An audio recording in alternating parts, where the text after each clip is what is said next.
Friends, तो आज हम जो डिस्कस करने जा रहे हैं उस टॉपिक का नाम है कूलम्स लॉ। टॉपिक खत्म होने के बाद जिन जिन चीज़ों के बारे में मालूम पड़ेगा पहले देख लेते हैं कि वो क्या चीज़ें हैं जिनके बारे में हम जान पाएंगे after the completion of this topic. तो पहली चीज़ जो हमें मालूम पड़ेगी कि कूलम्स का लॉ है क्या। दूसरी चीज़ हमें मालूम पड़ेगी कि ये कूलम्स लॉ में जिस फोर्स का जिक्र हमने किया है वो फोर्स किन किन फैक्टर्स पे डिपेंड करता है। फिर हम ये देखेंगे कि कूलम्स लॉ और लॉ ऑफ ग्रेविटेशन के बीच में सिमिलैरिटीज़ क्या हैं, इनके बीच में अंतर क्या है। हम बात करेंगे परमिटिविटी की, हम बात करेंगे डाइलेक्ट्रिक कांस्टेंट की, रिलेटिव परमिटिविटी की, हम फाइंड आउट करेंगे units and dimensions of permittivity और ऐसे बहुत सी चीज़ें जो कि कूलम्स लॉ से रिलेटेड हैं। इट्स वेरी इंपॉर्टेंट टॉपिक और किसी भी एग्जाम में इससे रिलेटेड क्वेश्चन जो है वो डेफिनेटली मिल ही जाता है। तो बिना समय को वेस्ट किए let's start with Coulomb's law.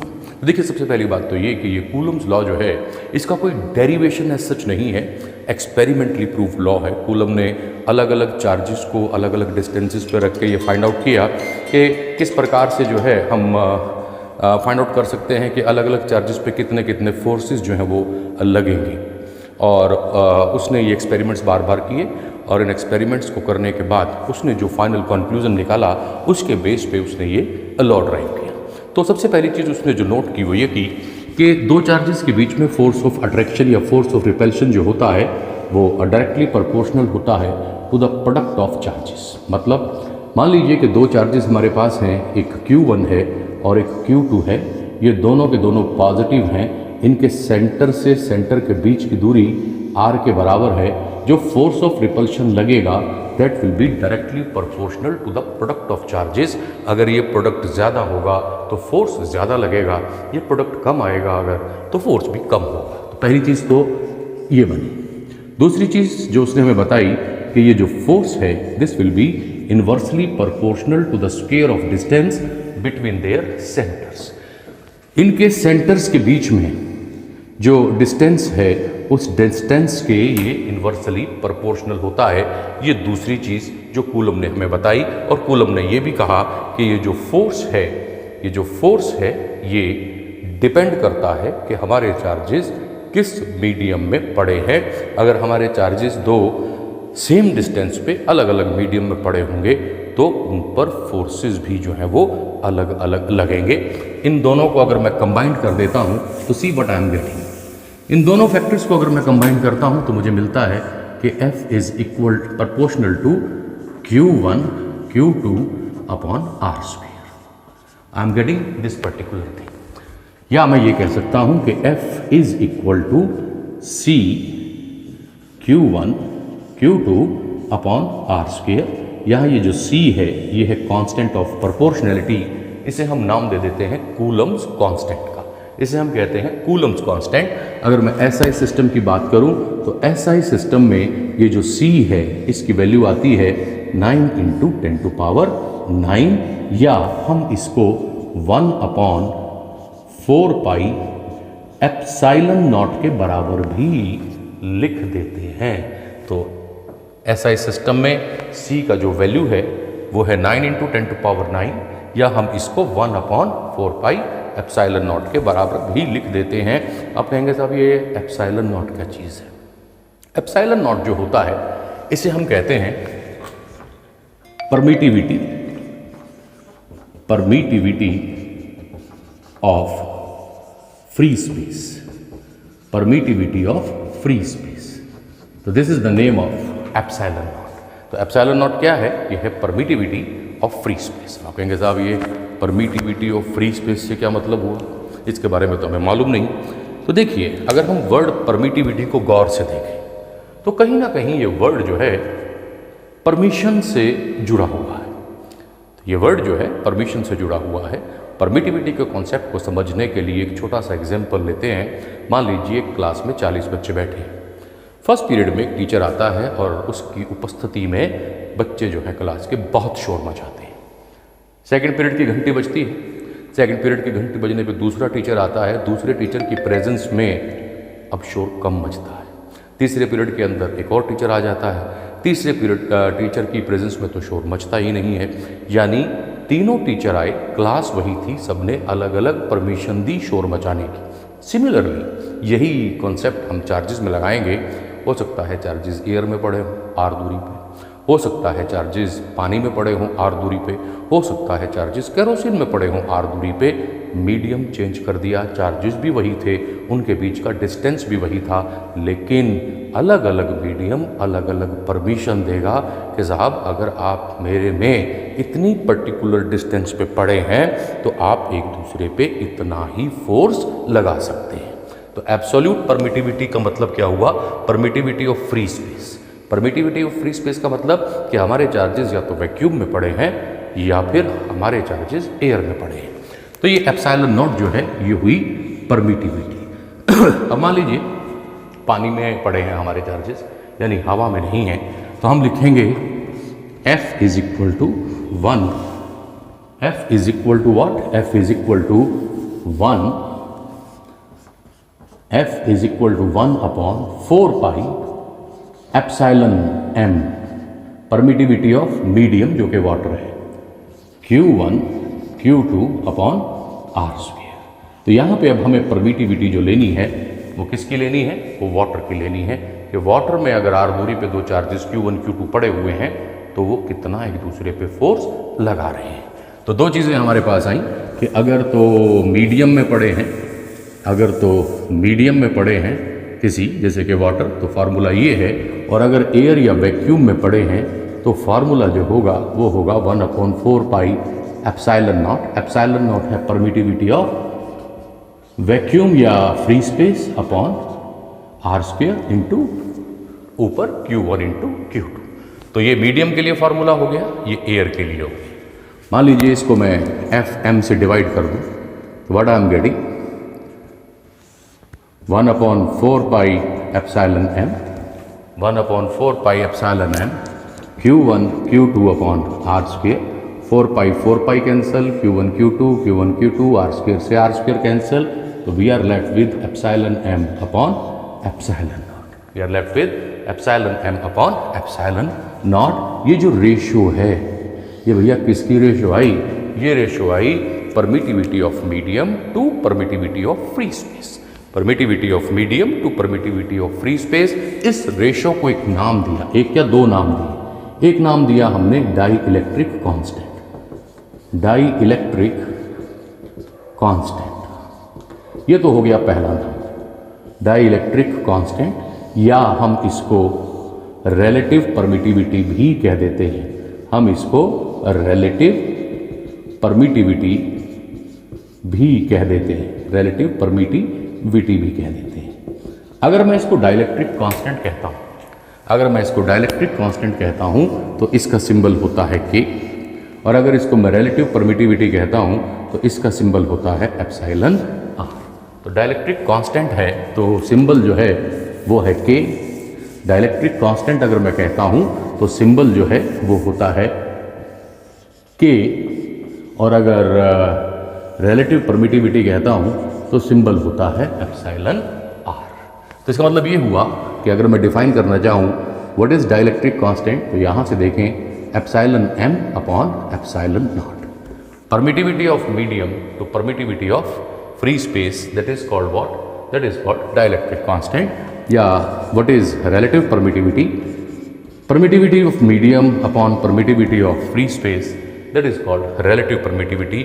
Both are basically same thing, both are basically same thing. अब देखिएगा बड़ा इंपॉर्टेंट कॉन्सेप्ट है। अभी हमने देखा कि दो चार्जेस अगर किसी मीडियम में पड़े हैं तो जो फोर्स लगेगा वो होगा 4 pi epsilon m Q1 Q2 upon R square. Epsilon m Q1 Q2 upon R square. यहाँ से देखिए, यहाँ से अगर आप एप्सिलॉन m की वैल्यू लें तो वो आती है K epsilon naught. Let us put this value over here. तो मेरा फार्मूला बन जाएगा F medium is equal to, F medium is equal to what? F medium is equal to 1/4 pi epsilon m की जगह मैं लिख रहा हूँ K epsilon naught Q1 Q2 upon R square. So now my formula will take this particular shape if I want to write down this formula in terms of what? In terms of permittivity of free space. अब देखिए, अगर इस फार्मूले को फिर से लिख के दिखाएं और इस पे थोड़ा सा कंसंट्रेट करें तो हम ये पाएंगे हमारा फार्मूला बना 1/k 4 pi epsilon naught Q1 Q2 upon R square. अब ये वाला जो चीज़ था ये था force between two charges when they are placed in air at a distance r। तो मैं ये भी कह सकता हूँ कि Fm is equal to F air upon K। तो जो मीडियम में फोर्स लगेगा वो 1/k टाइम्स होगा किसका? उस फोर्स का जो चार्जेस पे लग रहा था जब वो r दूरी पे एयर में पड़े थे। दोबारा से रिपीट कर रहा हूँ, मीडियम में दो चार्जेस r दूरी पे पड़े हैं, तब जो फोर्स लगेगा किसके बराबर होगा?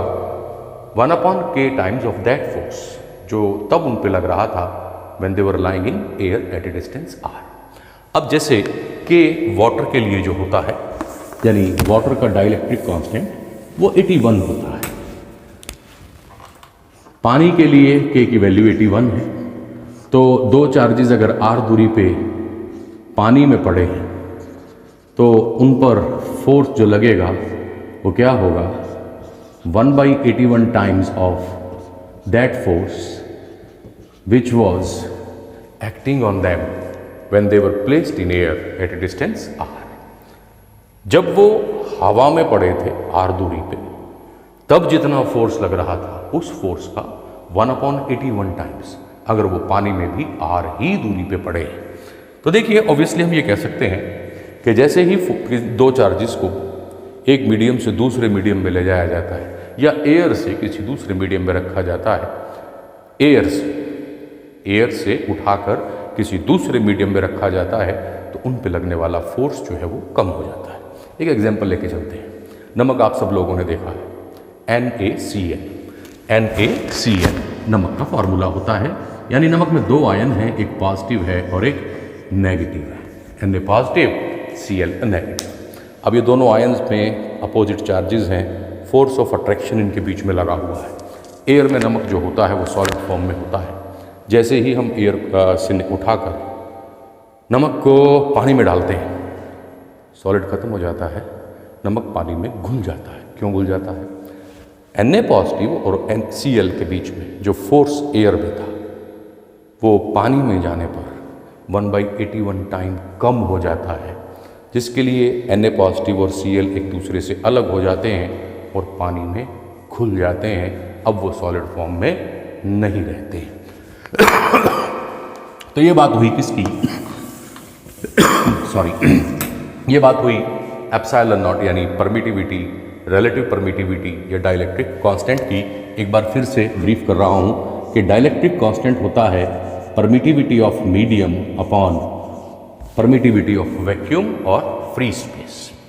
अब देखिए, ये जो एप्सिलॉन नॉट है इसका डायमेंशनल फार्मूला निकालते हैं कि what will be it's dimensional formula. हमने देखा कि F जो है वो होता है 1/4 pi epsilon naught Q1 Q2 upon R square. Epsilon not को यहाँ ले जाइए, फोर्स को नीचे ले आइए, तो ये हमारा बन गया फार्मूला कुछ ऐसे, in this way. This is the new formula sort of thing. 4 constant है, इसका कोई यूनिट नहीं, पाई का कोई यूनिट नहीं, फोर्स का डायमेंशनल फार्मूला होता है। मैं यहाँ लिख रहा हूँ एप्सिलॉन नॉट, 4 का कोई डायमेंशनल फार्मूला नहीं, पाई का कोई नहीं, फोर्स के लिए mLT -2। आगे है R स्क्वायर यानी L स्क्वायर, ऊपर है Q1 Q2 चार्ज। हमें मालूम है, मैट्रिक में हमने पढ़ा है कि करंट जो होता है वो होता है time rate of flow of charge. तो Q is equal to IT, I का डायमेंशनल फार्मूला एम्पियर, टाइम का T। तो पहले वाले Q के लिए AT, दूसरे वाले Q के लिए भी AT। तो हमारा डायमेंशनल फार्मूला तैयार हो गया, A square T square M LQ T -2। यहाँ पे L1 था, यहाँ स्क्वायर था, मल्टीप्लाई होके L³ हो गया, या M -1 m ऊपर जाएगा -1, t ऊपर गया तो 4 हो गया, l -3 t 4 a square. So this is what? This is the dimensional formula. Dimensional formula of what? Dimensional formula of permittivity. This is very important one. ये बहुत important है और इसको जो है आप ध्यान से देखिएगा. Many times this formula is being asked in competitive exams. तो कैसे निकालना है? बिल्कुल सिंपल था. सिंपल कॉन्सेप्ट्स यूज किए हैं and we have got the dimensional formula. Now let's go for the unit. अब मैं यूनिट ऑफ एप्सिलॉन नॉट की बात करूं तो how many of you are aware of this? कितनों को याद है यूनिट? आप पे जोर डालिएगा. मैक्सिमम कहेंगे नहीं पता, but it is very important one. Competition के हिसाब से देखिए, epsilon naught is equal to 1/4 pi F Q1 Q2 upon R square. 4 का कोई यूनिट नहीं, पाई का कोई यूनिट नहीं, फोर्स के लिए न्यूटन और R यानी मीटर स्क्वायर. ऊपर we are having coulomb into coulomb. Q1 के लिए कूलम, Q2 के लिए भी कूलम. ये बहुत इंपॉर्टेंट है, इसको ध्यान से देखिएगा. इसको बेटा ऐसे भी लिख सकते हैं, C इंटू सी. ध्यान से देखना, newton into metre. Metre square को मीटर इंटू मीटर लिख दिया, metre into metre. Newton into metre, force into distance, that is work, and for work dimensional formula is joule. Now we are having what? C into C, J into M. C into C, J into M. Work J जो होता है वो होता है charge into potential, electric potential, यानी J work is equal to charge into potential. ये second unit में पढ़ेंगे वैसे तो J वर्क के लिए, चार्ज के लिए कूलम, पोटेंशियल के लिए V. J is equal to C V. तो हम कह सकते हैं कि 1/V is equal to C/J. तो C/J, दिस इज 1/V. तो we are having C V into M. नाउ C/V, charge upon potential, charge upon potential, charge upon potential. This is always equal to capacitance. ये भी second unit में पढ़ेंगे हम, ज़्यादा first के ही एंड में पढ़ेंगे. कैपेसिटर जब पढ़ेंगे तो ये फार्मूला वहाँ आएगा. तो charge upon potential is always capacitance. Charge का यूनिट C कूलम, पोटेंशियल के लिए V. Capacitance is being measured in farad. Farad जो है वो यूनिट होता है कैपेसिटेंस का. ये कॉन्सेप्ट हम इस चैप्टर के आखिर में पढ़ेंगे, ये वाला फार्मूला. अभी तो सिर्फ इतना ध्यान रखिए कि C/V जो है वो F के बराबर होता है. तो ये फार्मूला बन गया F/m. ध्यान दीजिएगा, ये F फोर्स नहीं है, ये फैरेड है, फैरेड पर मीटर. सिर्फ अभी इतना ध्यान रखिए, बाकी जितने कॉन्सेप्ट्स हैं धीरे धीरे आपकी समझ में आ जाएंगे जैसे जैसे हम आगे बढ़ेंगे. ध्यान ये रखना है कि परमिटिविटी का जो यूनिट है वो होता है farad per metre. It is an important one और many time this is being asked in your competitive exams. F/m. ध्यान देने वाली बात ये है कि ये F जो है ये फोर्स नहीं है, ये फोर्स नहीं है, ये फैरेड के लिए मैंने यूज़ किया है. फैरेड जो यूनिट होता है वो कैपेसिटेंस का होता है. अब बात करते हैं ग्रेविटेशनल फोर्स और कूलम फोर्स की. कूलम फोर्स हमने देखा F is equal to 1/4 pi epsilon naught Q1 Q2 upon R square. और ग्रेविटेशनल फोर्स जो है वो होता है G M1 M2 upon R square. इन दोनों के बीच में सिमिलरिटी क्या है? F inversely proportional to R square, F G inversely proportional to R square. यानी दोनों के दोनों फोर्सेस जो हैं ये इन्वर्स स्क्वायर लॉ को फॉलो करते हैं. पहली चीज। अंतर क्या है? Fe यानी इलेक्ट्रिक फोर्स यानी कूलम्स फोर्स, ये डिपेंड करता है चार्जेस पे। ग्रेविटेशनल फोर्स डिपेंड करता है मासेस पे।